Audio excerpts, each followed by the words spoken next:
Welcome to This Explainer. Okay, let's dive right into things today because we are going to dissect an absolute masterclass in supernatural tension. We're looking at a deeply unsettling story titled Flight 417, The Last Descent. You know, it really makes you wonder, what actually makes a story truly terrifying? Is it some monster jumping out of the shadows for a quick jump scare? Or is it something deeper, like the slow, methodical stripping away of absolutely everything that makes you feel safe? Well, today, we are going to break down the exact anatomy of a scare. We'll be analyzing the spooky elements and those really intense supernatural themes that make Flight 417 so unbelievably effective. And we'll explore exactly how it traps its characters, and honestly, us as the audience, in a totally inescapable nightmare. Picture this. You're sitting in a pressurized metal tube, cruising miles above the Earth. The flight has been entirely routine, nothing out of the ordinary. And then, out of nowhere, the intercom cracks to life. But it's not the comforting, confident voice of your pilot giving you a weather update. Instead, it's this slow, distorted, entirely unnatural voice delivering just one line. You are not cleared to land. It shatters the normalcy instantly. It's a brilliant hook, really, and it perfectly sets the stage for a supernatural invasion that we are going to track step by step. But before the terror can truly hit, the story has to build a foundation. So, Section 1, a deceptive calm. This is all about the illusion of safety at 35,000 feet.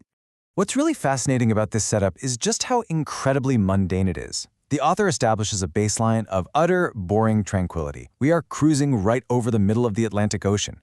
Passengers are sleeping, in-flight movies are playing, people are just talking softly to each other. I mean, this isn't some dark, abandoned, haunted house. It's a brightly lit, heavily populated commercial airliner. The story intentionally lulls you into the exact same false sense of security that the passengers are experiencing. And that stark contrast is absolutely crucial, because it makes the incoming supernatural horror feel exponentially more jarring and invasive when it finally hits. Which brings us to our next structural pillar in this anatomy of fear. Section 2, when technology betrays us. We're stripping away those modern safety nets. So the real kicker here is how the supernatural elements are introduced by directly overriding logic and science. Think about how much we implicitly trust the computers and systems on a plane. First Officer Ray insists the weather is totally clear on all the radar systems. Everything says it's a completely routine flight. But the terrifying supernatural reality is completely different. The controls suddenly go totally dead, and the aircraft is literally swallowed by these unnaturally black clouds outside the windows. The cutting-edge technology that we trust our lives with at 35,000 feet is suddenly rendered entirely useless. Captain Miller's realization perfectly captures this creeping dread. He says, "No storm detected, but we're losing signal." Because you see, this isn't just a standard mechanical failure. The instruments are actually functioning perfectly fine, but they are completely failing to comprehend the reality of the threat. Whatever supernatural force is surrounding this plane operates completely outside the laws of physics and meteorology. By disabling the technology first, the story isolates the crew and the passengers, leaving them entirely defenseless. And this vividly illustrates the escalation from just a loss of technical control to a total loss of physical autonomy. The story notes that the plane shook violently, but it specifically clarifies that this is not turbulence. Actually, the way it's described, it felt as though the aircraft had literally been grabbed in the sky. Passengers are screaming as the plane drops altitude without any pilot input whatsoever. The supernatural theme here is immense, invisible power. This massive airplane, which is a true engineering marvel, is suddenly reduced to a helpless little toy in the grip of something ancient and malevolent. Once that outside environment is conquered by these forces, the horror finally breaches the hull. Section 3, atmospheric and physical dread. The environment itself turns hostile. Watch how incredibly fast this builds through a rapid, escalating sequence of intrusions. Bam! Second one, the lights flicker and die, and they're replaced by this dim, terrifying red emergency glow. Second two, an instant drop to freezing temperatures, so unbelievably cold that everyone's breath turns into thick fog. Next, this inexplicable, frantic knocking starts coming from inside the overhead luggage compartments. It's a deeply unsettling detail that brings the threat right within arm's reach.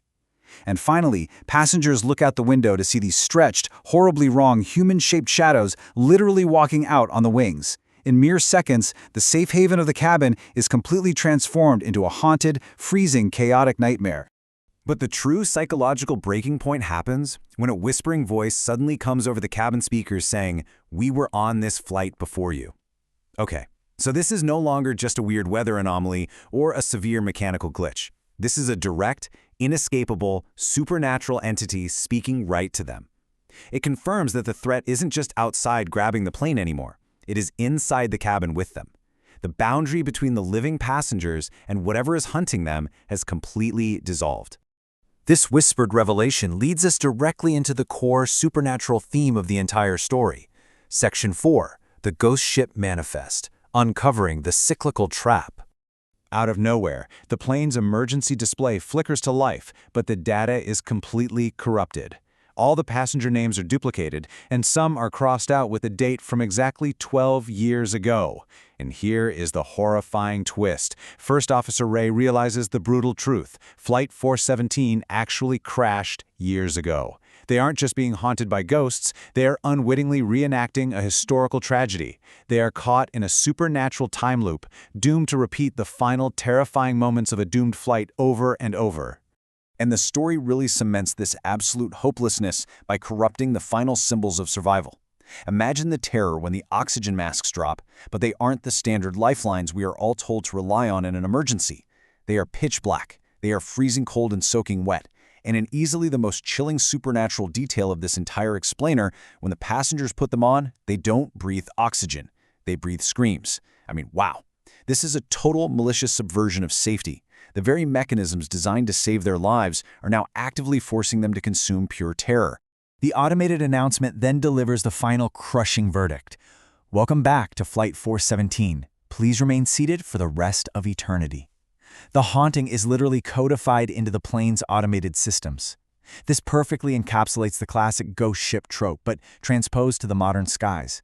It's become a localized hell, an eternal loop of suffering where the passengers are nothing more than a captive audience to their own demise over and over again.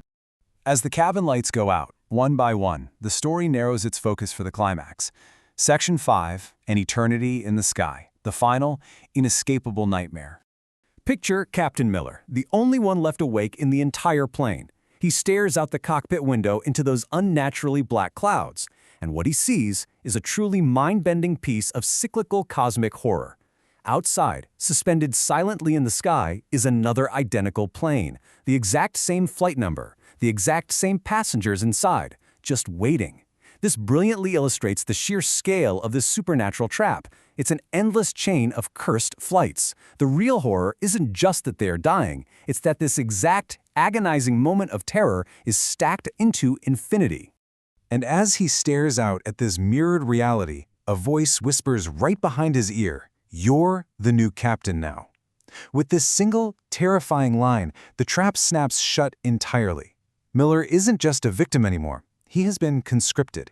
He is permanently drafted into this horrifying eternity, forced to oversee the cursed flight loop forever. His loss of agency is total and absolute. So, as we wrap up our analysis of this spooky mechanics behind Flight 417, I really want to leave you with this question to ponder. What is genuinely more terrifying? Is it the supernatural forces outside, the stretched shadows walking on the wings, the unnatural black clouds, the violent shaking of the plane? Or is it the ultimate realization that there is absolutely no escape, that the safety systems were total lies, and that you are permanently trapped inside a loop for eternity?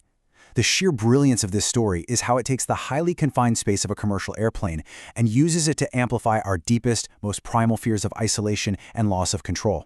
Thanks so much for joining me on this explainer today. I really hope this deep dive gave you a thrilling new perspective on how supernatural horror is meticulously built. Until next time, keep your eyes on the skies.